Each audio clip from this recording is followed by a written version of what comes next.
Growing up with a politician as a dad was like living in a reality TV show on steroids. We jetted off to fancy places like nobody's business. Forget Disneyland. Our family vacations were on a whole different level. It was so glamorous. Red carpets? Check. Paparazzi? Double check. Speaking of paparazzi, I remembered the day when a photographer jumped out at me after school and asked me how much I loved my parents. I love them both, but when mommy comes in for a kiss, it's like I'm being attacked by an octopus. It was a joke, but I was only 4 years old.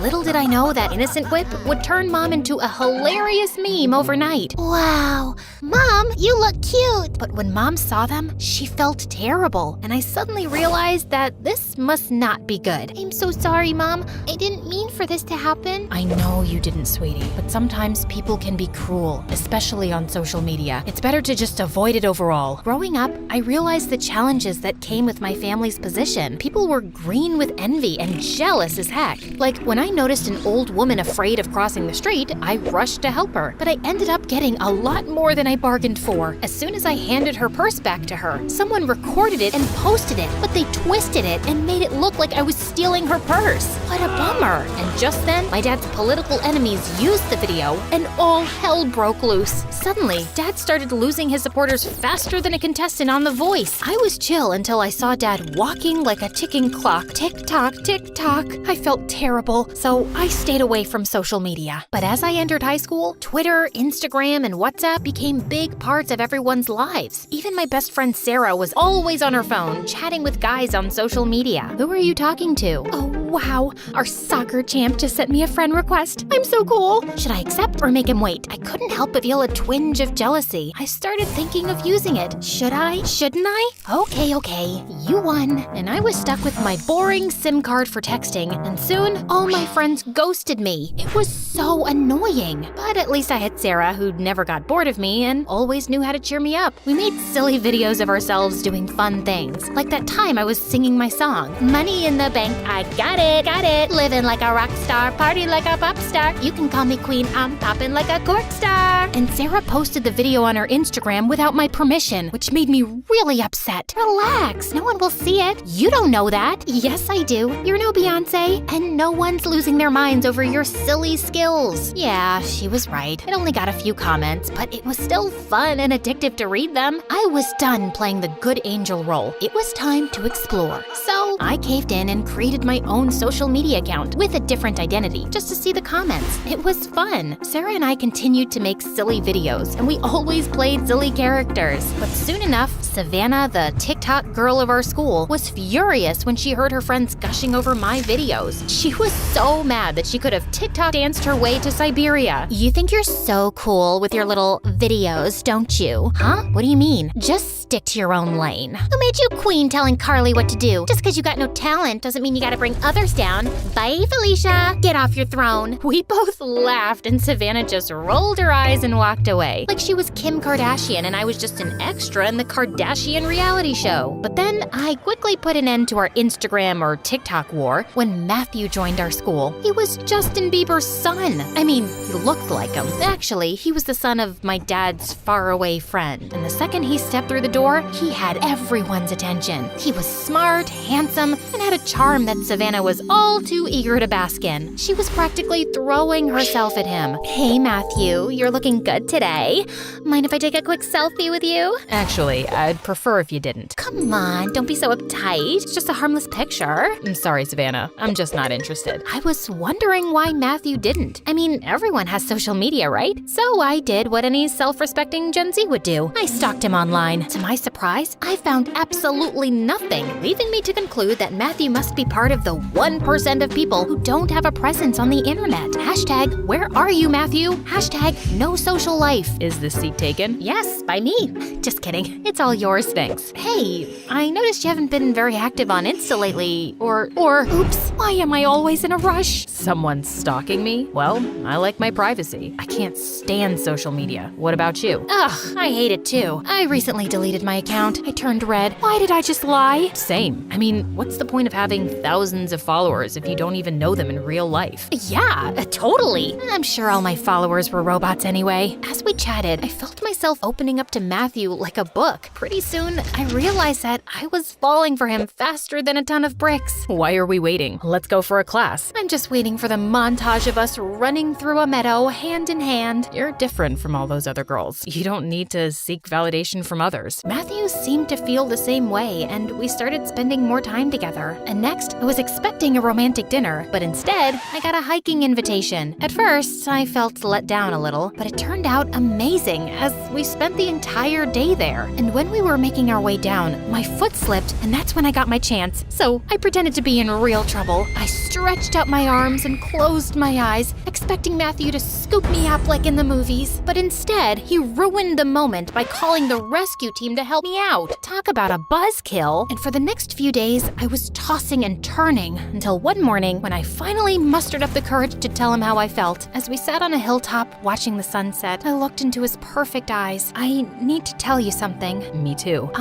Okay, you first. He smiled and pulled me close to whisper in my ear. You're the best thing that's ever happened to me. I think I've fallen in love with you. I felt my heart skip a beat. I think Cupid just shot me too. We shared our first kiss as the sun dipped below the horizon, and I knew that our love was something special. Everything was perfect, and even our parents began to talk about us moving in together after graduation and getting married one day. But Savannah, who was still jealous of our relationship, had other plans. The next day at school, I was more anxious than a squirrel on a highway, as I couldn't find Matthew, and he didn't reply to me the entire day. Have you seen Matthew? I think he's avoiding me. Sorry, what? I was too busy stalking my ex's new girlfriend on Instagram. You know, I always knew you were too basic for Matthew. He needs someone who doesn't embarrass herself on social media all the time. And just like that, my worst fear was confirmed. She had shown him my silly videos. The bell rang, and Savannah and I had a face-off. I was ready to go all Jersey Shore on her if I had to, but thankfully Sarah stepped in before I had to break out my hair-pulling skills. After my fight with Savannah, I stormed out of the school, and there he was, standing outside waiting for me. As we got into his car, Matthew turned to me, and his expression was colder than an iceberg in Antarctica. Why didn't you tell me? I was scared to lose you by telling you the truth. I can't believe you lied to me. I'm sorry. My parents are really upset. They saw the dance video and all the others. My dad is a politician, and I can't have a girlfriend who's a social media sensation. But I only have like 20 followers. I felt a lump in my throat as I realized what was happening. You're breaking up with me because of this? I'm sorry. I don't know if I can go past that lie. And this whole social media thing is not my cup of tea. But we love each other. Can't we work through this together? I need to do what's best for my family. Please, Matthew, don't do this. I'll delete my account. I'm sorry, Carly. I need some time to think about things, but we can still be friends. I got out of the car and watched him drive away. Friends? As I walked home, I noticed a van following me. At first, I didn't think much of it, but then 2 men got out and dragged me into the van. I was terrified and confused, wondering what was happening. As we drove to a secret location,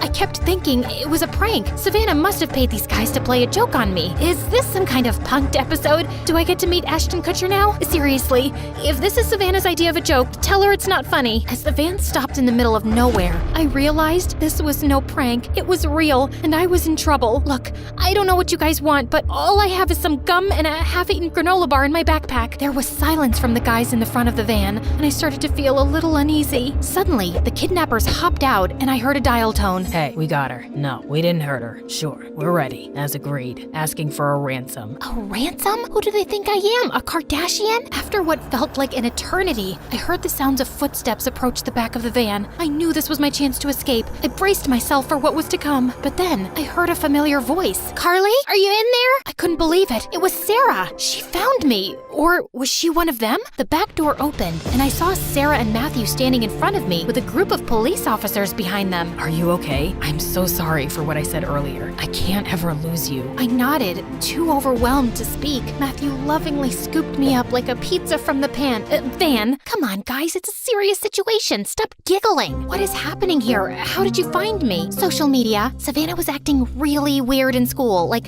wearing sunglasses inside and being afraid of her own shadow. I got suspicious that she was hiding something. I checked her social media and saw that she had posted a vlog of herself walking. And that's when we saw you in the background of our video, getting shoved into a van. We got the license plate and gave the information to the police. You saved my life. Carly! My parents arrived by helicopter like their own personal Mission Impossible, and it was hard to tell who was more relieved, me or them. Oh my dear, we were worried sick about you. Can't even imagine what you've been through. Your safety is our top priority, Carly. We were ready to do anything to bring you back. I thought I was never gonna see you guys again, but thanks to Sarah and Matthew, I'm here, and social media. It's funny how something that almost ruined my life ended up saving it. Social media caused so much drama in my life and almost cost me everything, including Matthew. But without it, who knows how long it would have taken to find me. Just then, the police took the kidnappers into custody. You'll pay for this!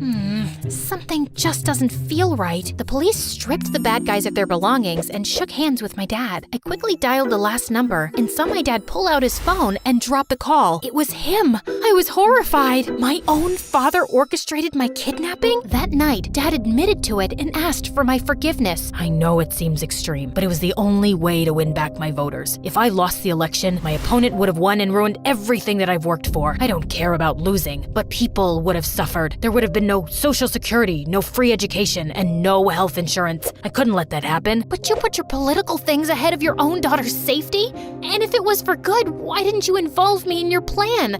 I could have helped you, or at least have been prepared for what was gonna happen. I wish I could have involved you, but the plan involved highly confidential information. Even family members can accidentally leak information, and I couldn't take that risk. I truly believed that what I was doing was for the greater good. I instructed the fake kidnappers not to hurt you, and they didn't. And now that you're home safe, I hope you can understand why I did this. As news of my kidnapping spread, the public's empathy for my father grew. I knew his intentions were good, but his actions were wrong. Still, I forgave him. He was reelected and made sure that everyone got what they deserve. Better wages. I learned the value of honesty and communication. I realized that sometimes people make mistakes, but forgiveness and understanding can bring healing and peace. As for Matthew and I, we were able to continue our relationship, and our love only grew stronger. He even willingly participated in a video for Sarah's TikTok.